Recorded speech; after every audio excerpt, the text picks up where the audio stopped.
हे प्रार्थनेत खूप महत्वाची भूमिका बजावते. तुम्ही कधी असे म्हटले आहे का, प्रभू, मी नेहमीच शोक आणि संघर्ष करत होतो, आता तू माझा शोक नृत्यात बदलला आहेस. धन्यवाद.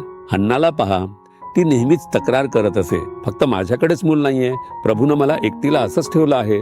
ती नेहमीच दुःखी चेहरा ठेवत असे. ती संपूर्ण रात्र रडत असे. तिला काहीच खायची इच्छा होत नसे, कारण तिच्याकडे मूल नाही म्हणून तिची चेष्टा केली जायची. त्यामुळे ती खूप त्रस्त होती. एक दिवस ती प्रभूकडे आली. ती फारच रडली, प्रभू, मला मूल दे, मी त्याला पुन्हा तुलाच देईन. तिने आपली सगळी तक्रार प्रभूच्या पायाशी ठेवली. त्याच्यानंतर तिने कधीच तक्रार केली नाही, तिने कधीच अश्रू ढाळले नाहीत आणि ती खूप आनंदित झाली. मग ती प्रभूला म्हणते, या मुलासाठी मी प्रभूला प्रार्थना केली होती. प्रभूने माझ्या विनंतीचा आवाज ऐकला आणि मला मूल दिलं.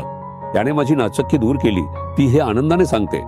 त्याचप्रमाणे या देवाच्या माणसाने सांगितले, तू माझा शोक नृत्यात बदलला आहेस. संपूर्ण व्हिडिओ पाहण्यासाठी Jesus redeems Marathi YouTube channel पहा.